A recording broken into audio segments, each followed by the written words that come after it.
भविष्य के सभी भावी शिक्षकों का सरकारी अध्यापक चैनल पर हार्दिक स्वागत है। दोस्तों, ईवीएस में मैंने 50 प्रश्न आपके लिए निकाले हैं और ये 50 प्रश्न सरल प्रश्न हैं, है ना। ईवीएस के बहुत ही ज्यादा सरल प्रश्न हैं और इस वीडियो में मैं जल्दी जल्दी आपको ये 50 प्रश्न करवा देता हूं और आपके 50 में से कम 49 या फिर 48 नंबर आने चाहिए, है ना। इससे कम किसी के नहीं आने चाहिए। अपना स्कोर वीडियो के एंड में बताइएगा कि 50 में से आपके कितने प्रश्न सही हैं, ठीक है। सीटेट परीक्षा हो, कोई सी भी टेट परीक्षा हो, नॉर्मल क्वेश्चन है, बार बार पूछे जाते हैं और सारी चीजें आपको पहले से ही पता होंगी। तो चलिए शुरुआत करते हैं। सीटेट में आपके ये बहुत ही ज्यादा फायदेमंद साबित होंगे। चलिए, पहला प्रश्न आपकी स्क्रीन पर है, एक एक करके बताते जाइएगा आंसर, ठीक है। पहला प्रश्न कह रहा है कि मेले तमाशे शिक्षण सहायक सामग्री के किस वर्ग के अंतर्गत आते हैं। जो मेले तमाशे हैं, मेले तमाशे से मतलब यहां पर यह है कि मेले तमाशे में जो चीजें खिलौने होते हैं, ठीक है, वो किस शिक्षण सहायक सामग्री के अंतर आएंगे। सामाजिक सामग्री है ये, मुद्रित सामग्री है ये, इलेक्ट्रॉनिक सामग्री है ये, या फिर प्रोजेक्ट सामग्री है। चलिए बताइए नीचे कमेंट सेक्शन में पहली वाले का आंसर क्या होगा। मेले तमाशे शिक्षण सहायक सामग्री। चलिए आंसर मैं आपको बता देता हूं। इसका जो सही जवाब है वो ऑप्शन नंबर 1 है, सामाजिक सामग्री है ना। आप याद कर लीजिए कि मेले वगैरह में जो भी सामग्रियां मिलती हैं, जो भी शिक्षण सामग्री होती हैं, वो सारी सामाजिक सामग्री होती हैं, ठीक है। कौन सी होती हैं? सामाजिक सामग्री।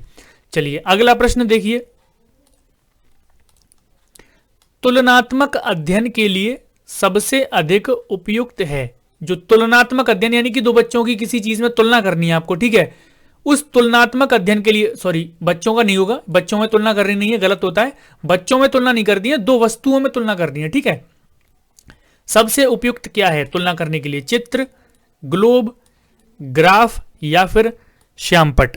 चलिए आंसर बताइए नीचे कमेंट सेक्शन में। तुलनात्मक अध्ययन के लिए सबसे ज्यादा उपयुक्त क्या है?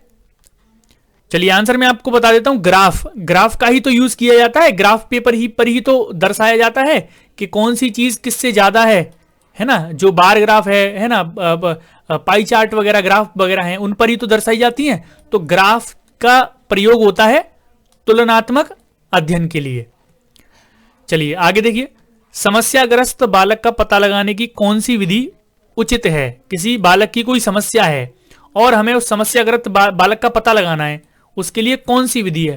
क्रियात्मक शोध, सेमिनार, केस स्टडी, उपर्युक्त सभी।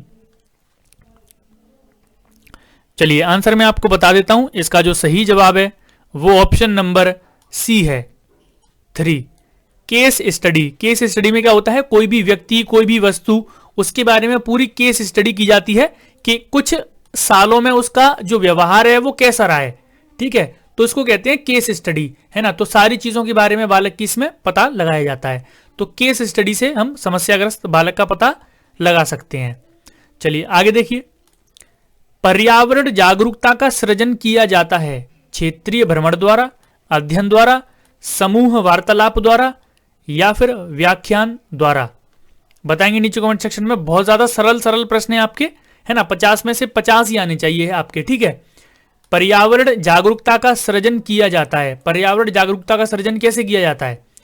आंसर होगा इसका ऑप्शन नंबर 1, क्षेत्रीय भ्रमण द्वारा, है ना। क्षेत्रीय भ्रमण द्वारा, है ना। सबसे बड़ा पॉजिटिव चीज होती है क्षेत्रीय भ्रमण करवाना, है ना। चलिए आगे देखते हैं। निम्न में से कौन शिक्षण प्रक्रिया का अंग नहीं है?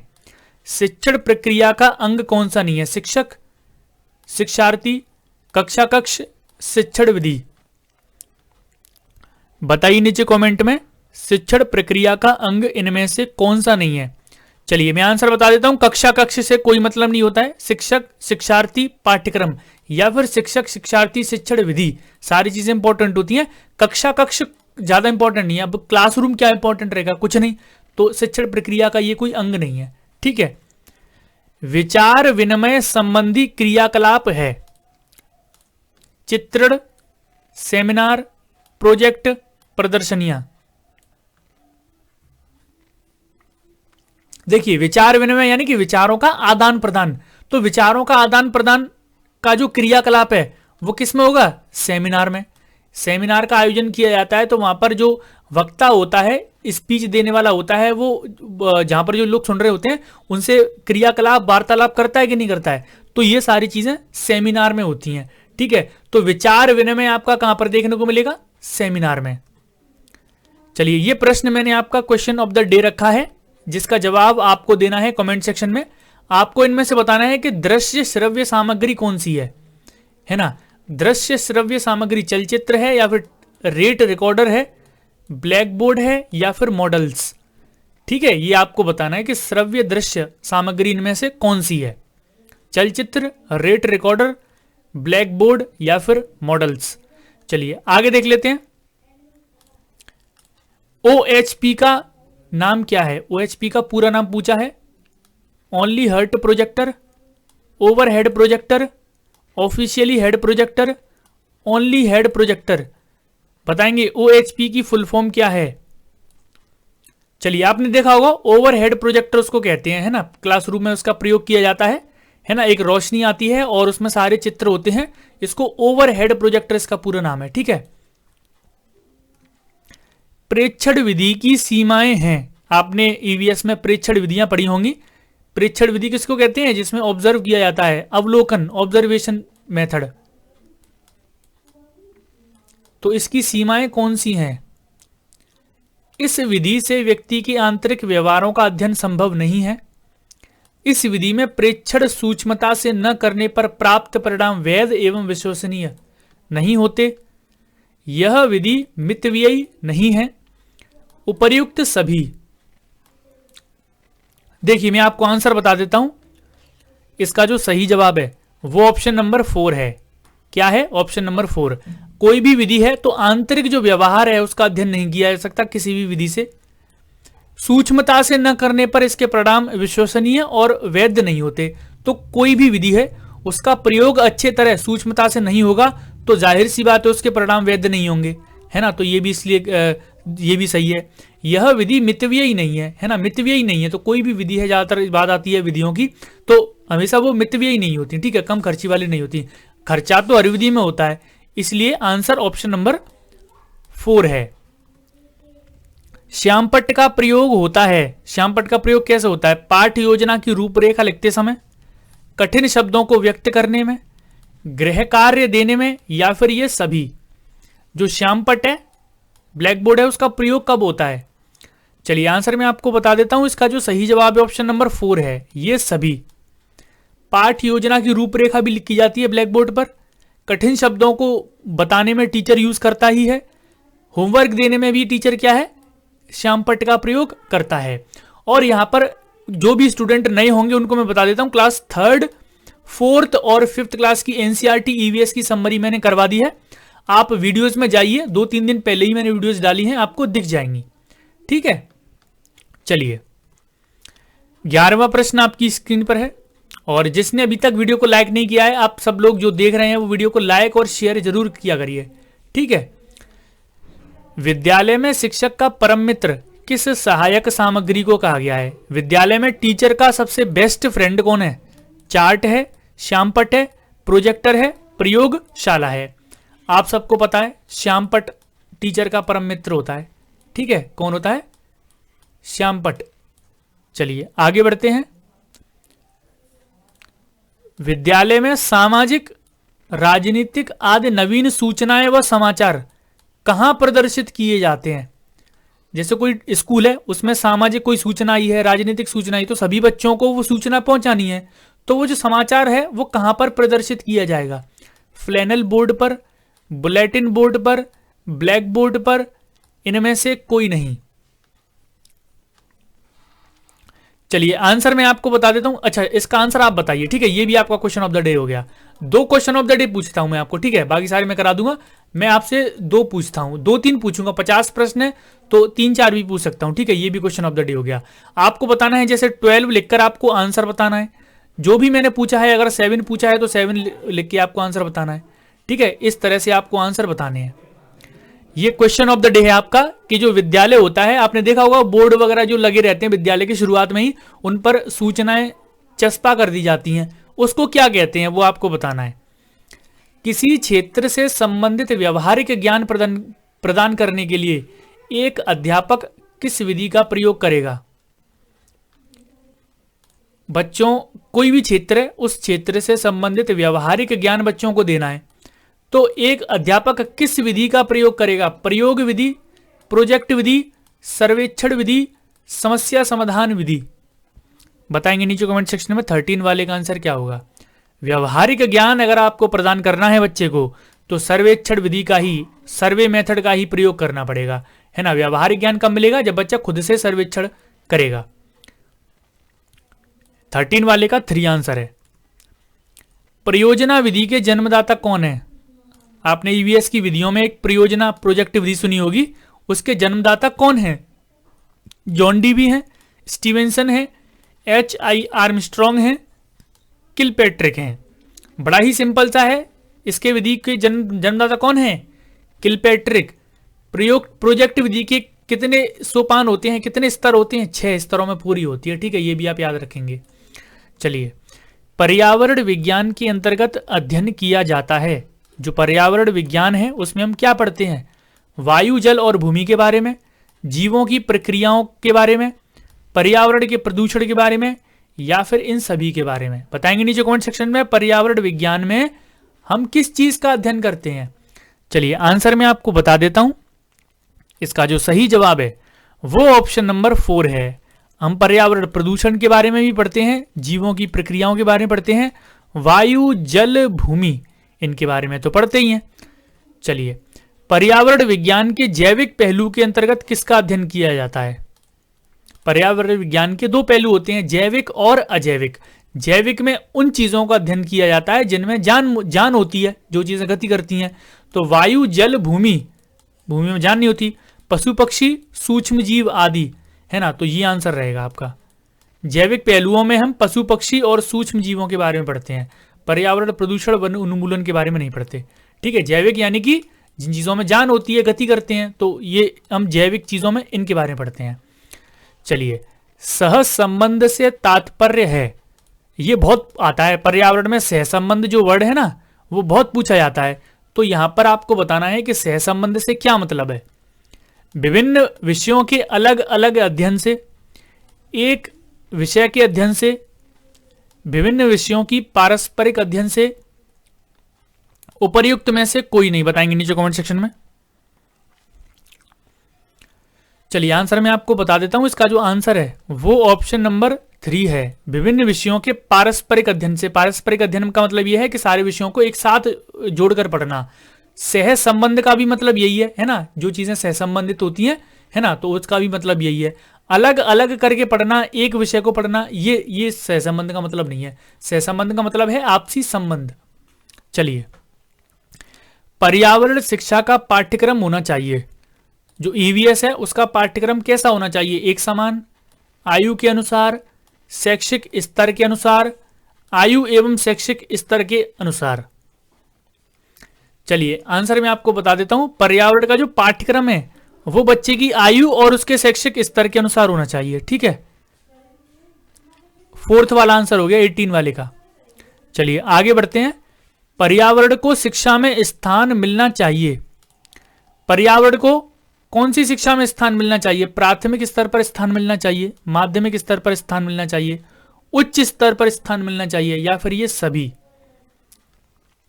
चलिए, आंसर मैं आपको बता देता हूं। इसका जो सही जवाब है ऑप्शन नंबर 4 है। सभी स्तरों पर पर्यावरण को स्थान मिलना चाहिए।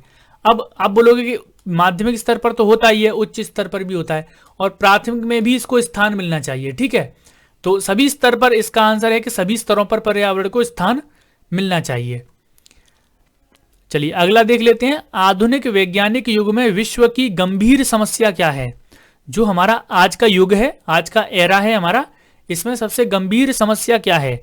पर्यावरण प्रदूषण, गरीबी, बेरोजगारी, या फिर भिक्षावृत्ति? देखिए, सबसे बड़ी समस्या है पर्यावरण प्रदूषण। पर्यावरण स्वच्छ होगा तो हम स्वच्छता से जी पाएंगे, सांस ले पाएंगे। पर्यावरण ही में ही कोई प्रदूषण होगा, पर्यावरण में ही समस्या होगी, तो हम कैसे रह पाएंगे, ठीक है। तो पर्यावरण प्रदूषण सबसे गंभीर समस्या है आज के युग में। पर्यावरण के लिए कौन बड़ा खतरा है? पर्यावरण के लिए बड़ा खतरा कौन है? मनुष्य हैं, जानवर हैं, पेड़ पौधे हैं, या फिर ये सभी पर्यावरण के लिए खतरा है? चलिए अब देखिए, जानवर पेड़ पौधे पर्यावरण के खतरा नहीं हो सकते। पर्यावरण के लिए खतरा कौन है? हम खुद, मनुष्य, है ना। अभी तक 21 प्रश्न हमने कर लिए। ठीक है, अभी भी जो बच्चा नया जुड़ा है वीडियो को लाइक शेयर कर दें, चैनल की प्लेलिस्ट में चले जाएं, सीडीपी का कोई भी टॉपिक रह गया है तो पढ़ लें, मैथ्स पेडागोजी का पूरा कोर्स करा दिया है, पढ़ लें। लास्ट के जो चैनल पर जाकर हैं वीडियोस वो देख लें सरकारी अध्यापक पर, है ना। एक एक वीडियो में एक एक दो दो नंबर के जो भी प्रश्न आते हैं वो सारे मैंने कवर करवा दिए हैं। चलिए आगे बढ़ते हैं। एक अध्यापक को कक्षा में पढ़ाते समय सबसे अधिक प्रसन्नता तब होती है जब एक टीचर कक्षा में पढ़ा रहा है। मान लीजिए आप एक टीचर हैं, कक्षा में पढ़ा रहे हैं, आपको सबसे ज्यादा खुशी कब होगी? जब छात्र एक दूसरे से पूछकर लिखेंगे, सभी छात्र शांत होकर ध्यानपूर्वक तुमको सुनेंगे, ब्लैक बोर्ड पर लिखे को अपनी उत्तर पुस्तिका में लिखेंगे, या फिर शिक्षण के समय प्रश्न पूछते हैं। चलिए आंसर मैं आपको बता देता हूं। एक टीचर को तभी ज्यादा खुशी होती है जब शिक्षण के समय बच्चे ज्यादा से ज्यादा प्रश्न पूछते हैं, है ना, क्योंकि प्रश्न पूछना क्या है? पॉजिटिव है। चलिए आगे बढ़ते हैं। पर्यावरण शिक्षा व भूगोल दोनों के ही अध्ययन क्षेत्र की विषय वस्तु है। ऐसी कौन सी विषय वस्तु है जिसको हम पर्यावरण शिक्षा में भी पढ़ते हैं और भूगोल में भी पढ़ते हैं? जलवायु, जल स्रोत, पृथ्वी की संरचना, पृथ्वी की रचना, या फिर उपर्युक्त सभी।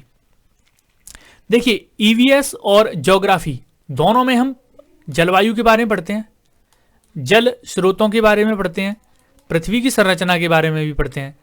तो आंसर हो जाएगा ऑप्शन नंबर 4, है ना, ऑप्शन नंबर 4 आंसर हो जाएगा। चलिए, प्राथमिक स्तर पर पर्यावरण अध्ययन के लिए कौन सी विधि प्रभावशाली है? प्राथमिक स्तर की बात हो रही है और पर्यावरण सिखाने के लिए कौन सी विधि प्रभावशाली है? योजना विधि, कहानी विधि, व्याख्यान विधि, वाद विधि। चलिए बताइए नीचे कमेंट सेक्शन में कि पर्यावरण अध्ययन के लिए कौन सी विधि प्रभावशाली है। आंसर मैं आपको बता देता हूं, इसका जो सही जवाब है ऑप्शन नंबर 2 है। कहानी विधि ज्यादा इंपॉर्टेंट होती है, हर चीज से ज्यादा इंपॉर्टेंट होती है कहानी विधि, क्योंकि कहानी के माध्यम से बच्चे ज्यादा सीखते हैं, इंटरेस्ट लेते हैं, और कभी भी प्राथमिक स्तर की बात करें तो कहानी विधि ही बेस्ट है। पर्यावरण शब्द निम्न में से किस शब्द की मूल अभिव्यक्ति करता है? पर्यावरण किसको सपोर्ट करता है? समस्त पारिस्थितिकी को, जैविक घटकों को, भौतिक परिवेश को, वातावरणीय दशाओं को। पर्यावरण शब्द निम्न में से किस शब्द की मूल अभिव्यक्ति करता है? तो पर्यावरण में आपको बता देता हूं, पर्यावरण जो शब्द है वो समस्त पारिस्थितिकी जो है, ये जो शब्द है समस्त पारिस्थितिकी, इसकी अभिव्यक्ति करता है। अब देखिए जैविक घटक, अजैविक घटक, सारी चीजें, भौतिक परिवेश, वातावरणीय जो दशाएं हैं, सारी चीजें किस में आ जाती हैं? समस्त पारिस्थितिकी में ही तो आ जाती हैं। समस्त पारिस्थितिकी अपने आप में बड़ा टॉपिक है ना। तो 25 वाले का आंसर ऑप्शन नंबर 1 हो गया। आगे बढ़ते हैं। पर्यावरण अध्ययन के लिए आप छात्रों को कौन सा चैनल देखने का सुझाव देंगे? आप ईवीएस कक्षा में बच्चों को बता रहे हो कि आप स्टार प्लस देखो, आप भारत समाचार देखो, नेशनल ज्योग्राफी देखो, या फिर ये सभी चैनल देखो। पर्यावरण के लिए आप उसको दिखवाएंगे नेशनल ज्योग्राफिक, नेशनल ज्योग्राफी बोल दे, डिस्कवरी बोल दे, एनिमल प्लेनेट बोल दे, है ना। तो ये सारे चैनल होते हैं, है ना। स्टेट के टीईटी में ज्यादा प्रश्न ये पूछा जाता है, लेकिन हम इसको भी कर लेते हैं कवर। सीटेट का कोई भरोसा थोड़ी है कि पहले कोई प्रश्न नहीं पूछा गया है तो इस बार नहीं पूछा जाएगा। कभी भी कुछ भी पूछा जा सकता है। हर साल उनको नया पेपर बनाना पड़ता है, तो नए प्रश्न डालने पड़ते हैं। ऐसा तो नहीं है कि कोई फिक्स है कि ये चीज पूछी जाएगी, ये चीज नहीं पूछी जाएगी। पर्यावरण अध्ययन की कक्षा कैसी होनी चाहिए? पाठ्य पुस्तक पर आधारित होनी चाहिए, गतिविधि आधारित होनी चाहिए, पाठ्य पुस्तक में दी गई गतिविधि आधारित होनी चाहिए, या फिर ये सभी। देखिए पहला प्रश्न कह रहा है कि पाठ्य पुस्तक पर आधारित होनी चाहिए, तो ये तो यहीं पर क्रॉस हो गया और ये क्रॉस हो गया, तो लास्ट वाला भी क्रॉस हो गया। अब गतिविधि आधारित होनी चाहिए या फिर पाठ्य पुस्तक में दी गई गतिविधि आधारित होनी चाहिए? हम जाएंगे यहां पर थर्ड ऑप्शन की ओर। पाठ्य पुस्तक में जो भी गतिविधि दी गई है उस पर आधारित होनी चाहिए, है ना, पर्यावरण अध्ययन की कक्षा। चलिए आगे बढ़ते हैं। पर्यावरण का जनजीवन से क्या संबंध है? जो हमारा जनजीवन है उसका हमारा पर्यावरण से क्या संबंध है? औपचारिक संबंध है, साधारण सा संबंध है, घनिष्ठ संबंध है, या फिर कोई नहीं? बताएंगे नीचे कमेंट सेक्शन में। पर्यावरण का हमारे जनजीवन से क्या संबंध है? तो मैं आपको बता देता हूं, घनिष्ठ संबंध है।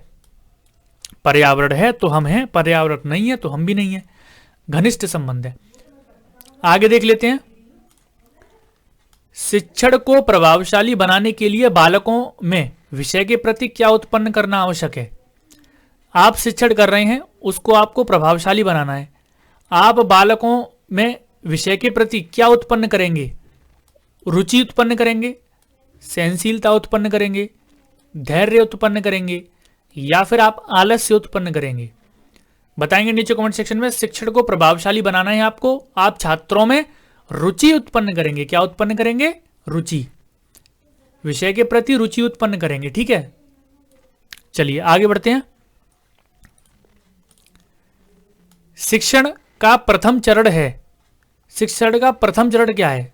जैसे शिक्षण आप करने जा रहे हैं, उसका सबसे पहला स्टेप क्या लोगे आप? पहले से आप उसके प्रति योजना बनाओगे, पाठ्य पुस्तकों को सुसंगठित करोगे, विद्यार्थियों की पृष्ठभूमि को जानोगे, या फिर इनमें से कोई नहीं? देखिए, मैं आपको बताता हूं, शिक्षण का पहला चरण यह है कि विद्यार्थियों की आप पृष्ठभूमि जान लें। ठीक है, पृष्ठभूमि जानोगे, फिर उसी के अनुसार अपनी पाठ्य योजना तैयार करोगे कि हमको क्या कैसे पढ़ाना है ना। सबसे पहले क्या है? विद्यार्थियों की आप पृष्ठभूमि जान लो। ठीक है, तो 30 वाले का आंसर ऑप्शन नंबर 3 हो गया। पर्यावरण शिक्षा से क्या लाभ है?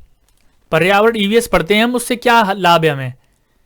पर्यावरण के महत्व का ज्ञान हमें होता है, पर्यावरण प्रदूषण की जानकारी मिलती है, प्रदूषण के प्रभाव से बचने के उपाय हमें जानने को मिलते हैं, या फिर ये सभी?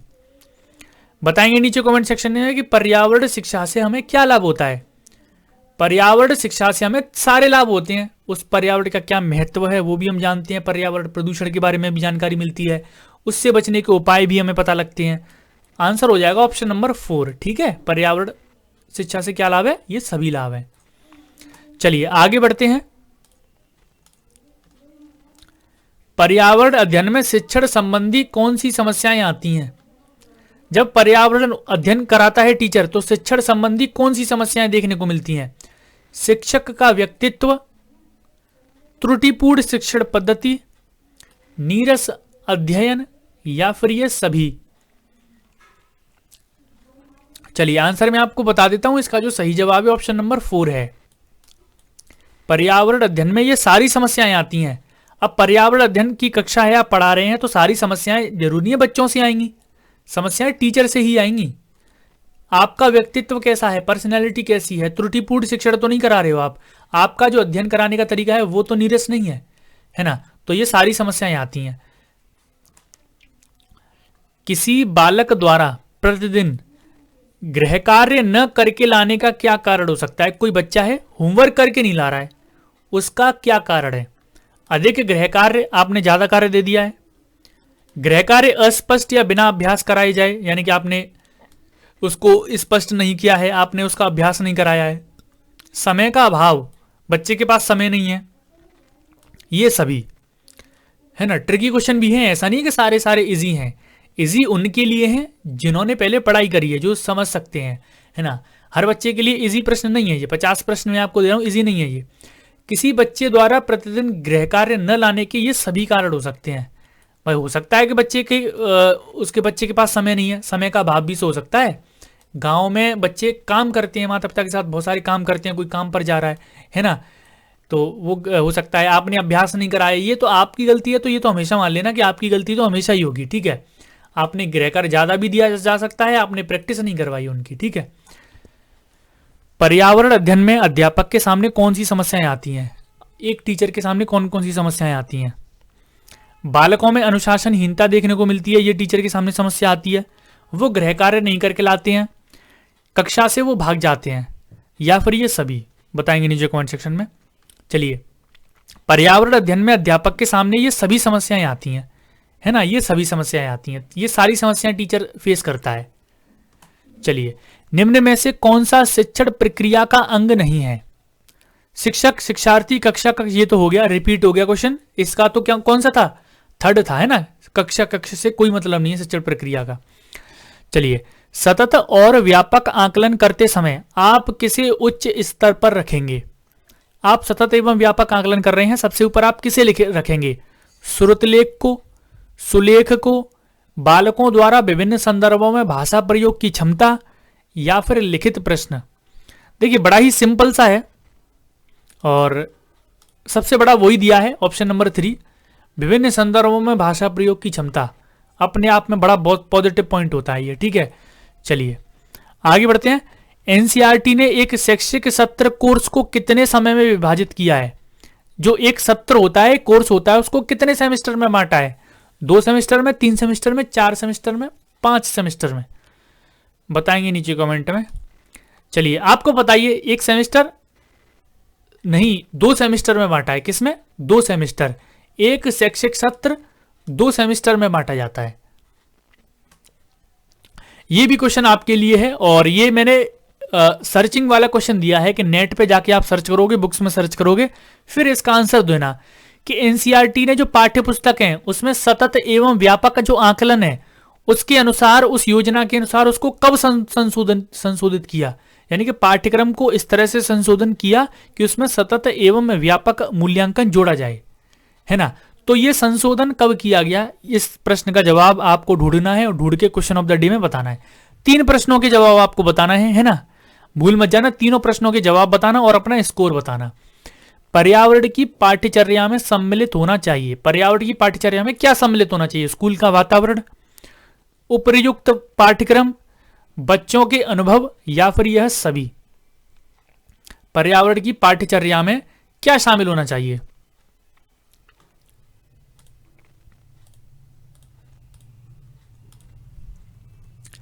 चलिए आंसर मैं आपको बता देता हूं। इसका जो सही जवाब है ऑप्शन नंबर 4 है। बच्चों के अनुभव भी आप इसमें शामिल करोगे, पाठ्यक्रम भी इसमें शामिल करोगे, स्कूल का वातावरण भी आप इसमें शामिल करोगे। किस विधि में शिक्षक केवल एक मार्गदर्शक के रूप में कार्य करता है तथा छात्र पूरी तरह क्रियाशील रहते हैं? समस्या समाधान विधि, अन्वेषण विधि, भ्रमण विधि, या फिर सामूहिक परिचर्चा विधि? ऐसी कौन सी विधि है पर्यावरण शिक्षण की कि जिसमें छात्र पूरी तरह क्रियाशील रहता है और केवल, है ना, और टीचर क्या होता है? निष्क्रिय होता है। चलिए वो मतलब निष्क्रिय नहीं होता, मार्गदर्शक के रूप में कार्य करता है, ठीक है। चलिए आंसर मैं आपको बता देता हूं, ये है अन्वेषण विधि। कौन सी विधि है? अन्वेषण। समस्या समाधान में तो टीचर समस्या का समाधान करेगा, भ्रमण विधि में टीचर उसको गाइडेंस करेगा, सामूहिक परिचर्चा विधि में भी टीचर का वो होता है रोल।